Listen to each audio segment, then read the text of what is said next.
Hello, I am Miss Skype. I am going to be proctoring this online section of our summer health, and if you're receiving this video, your child is enrolled in that class.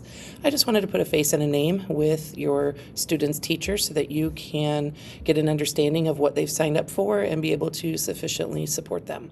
So go through this little slide presentation just to let you know. I will have office hours from 11 till 3 each day. There will be a day or two that I am not going to be directly available as I'll be having a surgery on my knee. So that particular day I will not be available, but every other day I will be. Best way to reach me for parents is through talking points here.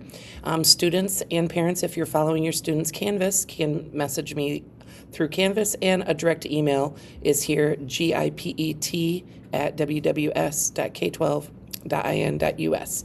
My office hours will be Monday through Thursday. I'll do my best to reply to everything within 24 hours, but if it's on the weekend, it will likely wait until Monday. So let's go through a few things here. We have our syllabus. This is also linked in an email that I sent to you. And this is gives you everything that they will be doing, as well as everything that they due dates and all things such as that. This particular link here brings you to the course textbook, and or at least a link to show the students how to access the textbook. And then we have here a pacing guide that if you click on this, it will bring you to a document that kind of gives suggestion on how everything should be paced as far as each of the assignments. So I do have some class expectations that I've shared with the students in various ways. Most importantly is for them to log in right away. They need to complete Unit 1 before June 12th in order to stay in the course. After June 12th, if they've not completed the entirety of Unit 1, they will be dropped and will have to sign up to take the course another way. They're to make sure they read all instructions completely, as this is completely self-driven and electronically monitored, so they are responsible for reading all instructions and abiding by all due dates. It will be very clearly explained to the students as well, but once a due date comes, there will be no reason that the assignment will reopen. They can start the class on June 1st and finish it as soon as they want. So waiting until the very end of a unit's due time is not advisable. It is important for them to abide by due dates. They can do things ahead, they just cannot turn things in late. So again, work ahead and finish early. That is a suggestion. Make sure that they look at the pacing guide to get an idea of how much time each assignment will take. They will have, make sure they access their online textbook and use the resources available to them. And if they have any questions, they are to message me with those. Things not to do over here. We do not want to wait and begin the course. As I said, Unit 1 must be completed by June 12th. They are not to use any artificial intelligence. There is monitoring systems in place, so if they do submit something that was not their own original work, it will get kicked back to them as a 0, and they will have to redo it, as long as it's before the due date. Do not wait until the due date to start a unit. Make sure they take a peek at that pacing guide, and they are not to ask me to open an assignment after it has already closed, because they've had all summer to work on something ahead, and as we've said, or as I said, no assignment will be opened after it closes.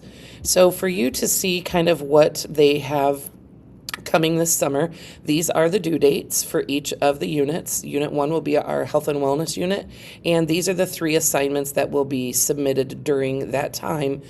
They are due on June 5th. This particular unit will remain open until June 12th. If a student does, have a vacation or something that first week, we're giving a little bit of grace for this first unit, because we want to give them 2 weeks to engage with the course, knowing families have some vacations. But that also is a reason why I'm sharing this with you, so that if you do have a vacation scheduled, you can encourage them to work well ahead so that they don't have to put time in on vacation. June 12th would be our Unit 2, which is if they work, week by week, this is the due date. Unit 2, mental health, emotional health, and these are the 4 assignments that will be handled in that unit. June 19th, the due date for Unit 3. Again, they can work on these well ahead, and they can actually finish all these the first week if they sit down and put their mind to it. June 26th, the due date is for Unit 4, and these are the 4 assignments there. And then our last 3 weeks, we have our Unit 5, Tobacco and Alcohol. They have 4 assignments there, including the assessment. This is the one difference. This is not a Friday because of the final exam and the timing. We shortened this particular unit to be due on Wednesday, July 8th. This does have some assignments that will take a little bit longer, so it is strongly encouraged for students to work ahead on this. So they're kind of losing 2 days, so to speak, of the typical pacing, but they really have had since June 1st to work on this. So, it's okay. July 8th is when it's due. As far as the end of the course, there is a final exam prep unit to handle on Canvas, and then the final exam must be completed by July 10th. We're asking it to be done by 12 o'clock noon to give time for grading, communication, and some time to get connected back with the students if there's any problems, because after July 10th, we won't reopen anything. So we like to have a little bit of time on that Friday to manage that with the students. So that gives you a little overview of the course. And again, if you have any questions, feel free to reach out through Talking Points and or through direct email. And looking forward to a great summer and watching your students grow and learn and have fun with the class. Thank you.